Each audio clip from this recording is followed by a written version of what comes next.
Hey guys, welcome on in. Welcome to a new video here on my channel all about crime and missing people, accusations, and all that kind of jazz. So please hit that subscribe button if you haven't already. I would super appreciate it. My name is Audrey. If you're new here, hello. I have a second channel, which is all about everything else in life except crime. I'll put that information here. Check me out on Instagram if you want to see my kittens. Do that. And check out the description box below to find out more on how you can purchase my new book. Yay! My books are available now, you guys. So check out the details in the description box below. Okay. So I called this video Crimes, Gossip, and Updates because that's basically everything we're going to do. Let's go ahead and get started. I want to start with this ridiculous Lori Vallow Daybell. Does she not realize that Chad has received the death penalty and wants nothing to do with her? Why is she so bent on being Lori Daybell? Does she think that's giving her notoriety? And my opinion, she's not crazy. She is not insane. She's evil and she's greedy. Has she had her 15 minutes of fame? Yeah, she had that a long time ago when she was on Wheel of Fortune. Yes, she was on Wheel of Fortune with Pat Sajak a while ago. As I've mentioned before, she's done things to be in the spotlight, and that's absolutely fine. But for her to choose to be in the spotlight in this way doesn't make her famous. It makes her infamous. So let's get some feedback from Nate Eaton, who has been covering this story from the absolute very beginning. And here's his response on how he feels about how Lori did in court representing herself. Ladies and gentlemen, she is her own attorney. Let's see what Nate says. Fox 10 investigator Justin Lum here at the Maricopa County Superior Courthouse. I'm here with Nate Eaton of East Idaho News, news director and journalist. And of course, we are covering the Lori Vallow saga, or as I should say now officially, the Lori Daybell, aka Vallow saga here. She had a status conference for her upcoming murder conspiracy trial regarding the death of her fourth husband, Charles Vallow. Nate, for you, just what are your takeaways being here for the first time in Arizona and seeing her represent herself as her own attorney? It was an interesting hearing. I mean, you were up there, I was up there. She seemed to take issue with not getting correspondence from the state in a timely manner. The judge told her, well, I can't control the mail processing system at the jail. One thing that stuck out to me is she's aged since we last saw her. I mean, I have not seen her in person since she was sentenced back in 2023, so nearly 2 years ago. And she seems to really want to lead her defense. She says she intends to proceed as normal when this trial is scheduled to start on March 31st. It will be interesting to see how this trial goes. Yeah, interesting to say the least, because we've watched her for 5 years now, and in her murder trial in Idaho, where she was convicted for killing her children, she had a team of two public defenders, right? And they led everything, they handled everything. You didn't hear much from her. She didn't even testify.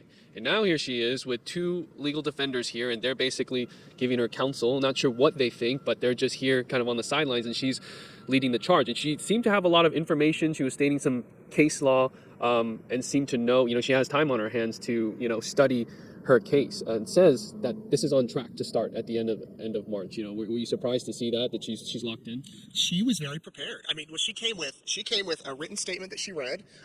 She came with questions for the judge. She came with objections or issues she wanted to raise with the prosecution, whether they are specific issues that relate to the actual trial. She had a lot of issues, it seemed, around her extradition, which the judge asked the prosecution, do you intend to bring any of this into the trial? And they said no. So she seems to be certain on focus aspects or different aspects of the case. The interesting thing, Justin, is how much evidence is in this case. I think if her main advisory attorneys were still in counsel, I would say we're not going to by March. There's terabytes of data, there's videos, there's text messages. We saw it all in the Idaho case. But she is fully determined to make this thing happen in March. She also this is Charles Vallow's trial, and there's going to be a second one for Brandon Boudreaux's trial, and she asked when that one would happen, and the judge said, we got to get to the first one first. So it sounds like she wants to get this done. Yeah, there is definitely a lot of evidence to go through, and she's already ready for number 2, it seems. For those that are catching up or just jumping into the Vallow saga, I mean, she's accused of, in this case, and very similar and connected with Idaho, of identifying her fourth husband Charles as a dark spirit, as a zombie, and then plotting his murder and being motivated by a $1 million life insurance policy, and having her late brother Alex Cox shoot him in cold blood in their Chandler home. And obviously this involves a familiar named Chad Daybell, who is got the death sentences and spending the rest of his life in Idaho. And there's a lot of people involved and affected, including her family, who we saw for the first time today together. Her mother, Janice Cox, and her sister Summer Shiflett. You spoke to them many times, spoken to them, and what that must be like for them to watch her play lawyer. Well, they have not come to any of the court hearings, at least in Idaho, and none in Arizona. This was their first time, I think, that they have physically seen Lori since she was arrested 5 years ago. And I don't know if Lori knew that they were going to be here. I know when she walked in the courtroom, she saw them and smiled, and I noticed that she looked back a few times to see her mom and sister there, and when they were leaving, they kind of smiled at each other. They did not sit there, in the courtroom there. You can read into this what you want. There's the defense side and there's the prosecution side that you can sit behind. We were sitting behind the defense just to get a better look. They did not sit on the defense side. They sat on the prosecution side. Now, I don't know if that was to prove a point or just that there were seats over there. But it was an interesting dynamic. Will they come to the trial? Who knows? They have condemned what she's done. We don't know if they communicate regularly with her in jail. But yeah, she did have family members there. And Kay and Larry Woodcock, JJ's grandparents, they were on Zoom, or they were watching remote, and they have said that they intend to come to the trial. We'll see. One thing that stuck out to me, Justin, is, in Idaho, it was in a bigger courtroom, and there were people that were lining up outside the courtroom doors. This is a much smaller courtroom. And that's what the prosecution raised, is the trial going to be held in this specific courtroom? And if so, there's no victim room. And there could be a seating issue if the public decides they want to come to this trial. So that's another thing the judge is going to take under advisement. Do they move it to another courtroom that's bigger for the public to come? Maybe there won't be as much public interest. I'm not sure. And how long will jury selection take? I mean, we are in a very, very large county, Maricopa County, so it should not be an issue finding a jury, but this has gone on for 5 years. A lot of people have seen a lot of coverage, media coverage on Lori Vallow, but the judge does not think that will be an issue. We're sort of going backwards in the case to where it all started. Here in Arizona, the roots. There's been resolution and justice in Idaho where JJ and Tyler were found, buried in Chad Daybell's backyard, and for Tammy Daybell, his first wife. But now we're really getting into getting justice for the person who sounded the alarm on what his wife was going through mentally. But do you think we'll see a lot of the same evidence replay? I would imagine so, but what surprised me, and maybe surprised you too, was in Chad Daybell's trial, there was new stuff, a lot of new stuff that we hadn't heard in Lori Vallow's trial. So it's not just going to be a repeat. The charges are different here. As you said, this all happened back in July of 2019. So this was really the first alleged crime in the series of crimes that led up to it. So we are going back to the beginning. I think there'll be new stuff. The court seems a little bit more determined to move it along. We're not going to see an 8-week trial here. It's not a death penalty case. Lori seems very determined to move it along too. How much of defense will she put on? Is she going to question each witness, or is she just going to say, I have nothing? Will her questions be within the scope? Will she present her own evidence, her own defense? That will be fascinating to see. I think, though, that it will move quicker, the trial, based on what they were saying, maybe 2 to 3 weeks, 4 weeks maybe. But it'll be fascinating to see her. The great thing is, too, so far the judge has been very media friendly, so there will be cameras in there. And we want to thank Fox 10 for doing the legwork here and having that camera set up so that you all at home can watch the proceedings. The prosecution has said this is going to take a couple of weeks to present the case after finding the jury. They've got so much there, obviously, like you said, terabytes of evidence, body camera footage, text messages, and all that. Where it gets interesting is how Lori does her defense, and will we have to stop and have a lot of sidebars because she's not a lawyer, but she's representing herself, and who does she call to the stand to testify? And then this could delay the trial, even though it's slated for a few weeks or so. So that's going to be very interesting. Nate, any other thoughts on this? Being in a courthouse here in Maricopa County for the first time on a case that's taken so much of your life, our lives, for the last 5 years. It'll be interesting to see it play out. All the court staff, just as a side note, have been very professional, friendly. It's good to see it here. It will be a whole new game though with Lori Vallow Daybell representing herself and preparing her arguments, preparing her defense. She probably wants this done, and then regardless of the outcome, she'll then be moved back to Idaho to serve her life sentence there in the Pocatello Women's Correctional Center once both trials are done here. So, yeah, one other thing, it's much warmer here than in Idaho. So. All right, so, Lori's playing lawyer, which honestly I believe will land her a potential death penalty. I don't think she's going to win her case. I think she looks like a clown. And I'm not attacking, I guess I am attacking her personally, but she's done really, really horrible things. And I believe 100% she is responsible for Charles Vallow's death. Do you guys remember back in the day when this happened? He's on camera. Charles is on camera, police body cam, talking about Lori's accusations of him to him, saying that he is a zombie and that his name is Ned something, and then she changed his name to something else, and he's explaining all of this to the police. She took all the money out of his account. She took his truck. She was just out of control. No, but she's been, I go there about 45 round trips a year. She knows where I park. I've got handicap plates because JJ's handicapped. So, did you file a stolen vehicle report with Phoenix? I know she took it. How do you know? You suspect? I suspect. Okay. I suspect. All right. Your term. So, okay. Yeah. Without concrete evidence, we can't say. I For sure. suspect. Okay. And she has the keys, the code, it's a Ford, the code, door code. Door code. And I just want to see my boys okay, and she's got a pickup order.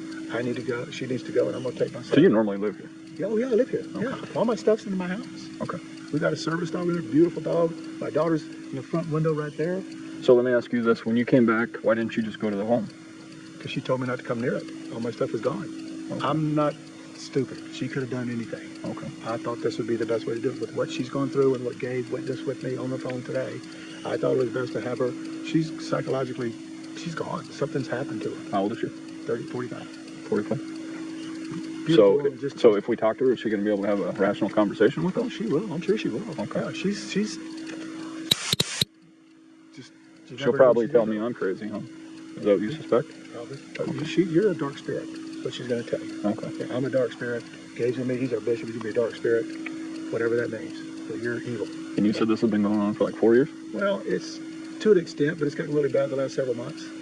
And I've been trying to ignore it because hoping it'll get better. Is she on any medications? No, she won't do medication. Has she been to the doctor? She won't go to the doctor because she's a translated being, and they would find out that she's translated. She cannot be killed. She cannot die. And that's what she thinks? Yes. Okay. She's been telling you? Yes, and Gabe too. Okay. He heard this, not just me. This isn't coming. I love her to death. This is killing me, officer. Oh, I can understand. Our 13th anniversary next month. We've been at a great marriage. All of a sudden, the last month, it just blew up. Mm-hmm. She's just lost connection. Okay. So has she made any statements about wanting to hurt the children or anything? Today she said with Gabe on the phone, come take the kids. I don't care what happens to them. Come take them. Okay, but she didn't make a direct threat towards you. Not a threat.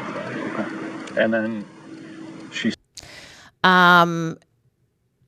So bizarre. And then we saw the video again, police body cam, the day Charles died at the house in Arizona.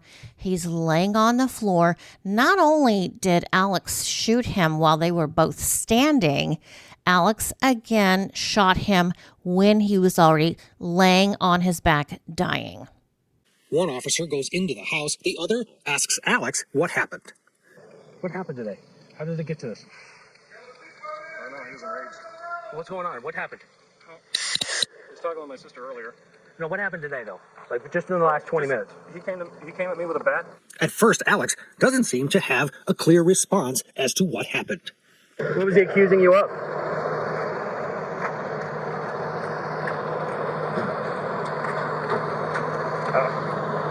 He was just yelling at me. I just went back to the living room. Like, what is your problem? With the gun again? Yes. And I said, I want you to put that bat down. And he wouldn't do it. He's like, and he came at me with the bat again after he'd already hit me in the head. So I shot him to stop him. Okay, then what happened? The officer in the house encounters the body of Charles Vallow in the front room, lying on the floor. Next to the body is the baseball bat that Alex claims Charles used to hit him. After checking his pulse, the officer clears the house as the fire department arrives to pronounce him dead. This guy's last name is Vallow. Vallow. Meanwhile, outside, Lori and Tylee arrive. Does your husband live here or no? No, he's in Houston. Gotcha. We just moved in here. Gotcha. How long have you guys lived here? I'm sorry? How long have you lived here? Like 3 weeks. Oh, geez. Yeah, okay. That's why the neighbors took us. Gotcha. Like, hi neighbor, sorry. Are you working at all? No. Okay. And you're still about 5'6", 120? The officer then gets some personal information from Tylee. Blonde, too. You guys, I'm going to list you as a blonde young lady here. And then blue eyes? Yeah, very blue eyes. That's not under the thing. The officer finally goes to debrief detectives that have just arrived on scene.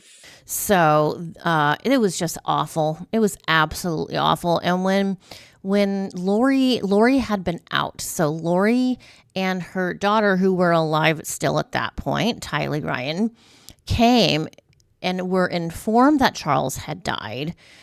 The police are like, "I'm so sorry, ma'am, to tell you, but your husband is passed." And she's like, "Oh, okay. Is he still in the house?" What? Oh my God. The cold blood running through that woman gives me the chills. Again, she's not crazy. She's evil. There's a big difference. Chad's not crazy either. These people are greedy. They have their agenda for their ridiculous future that we saw play out in the media, in the news, on YouTube. It's everywhere. So I think this will land Lori some additional time in prison. She's already got life sentences. We know she's not coming out of prison. It's going to be added to her already life sentence ridiculousness. Lori wants her voice heard. So fine, Lori, we can listen to your voice, but it's not doing you any favors. And the judge cannot give her any favors or give her any slack because she is right now by law having to be an attorney. She has to follow all the same rules as any legitimate attorney who went to law school. She has to follow all of that with no lenience, no grace as far as giving her, some leeway on her abilities and the papers she's filed and the papers the papers that she needed to file that she didn't file and all of this. So it's just a big, ridiculous mess. Will I be watching? Oh, yeah. You better believe I will be watching this. This is going to be something to see. Hopefully there's no problems with having the cameras in the courtroom. So I think all of the world is going to be watching this crazy woman. Again, not crazy, evil.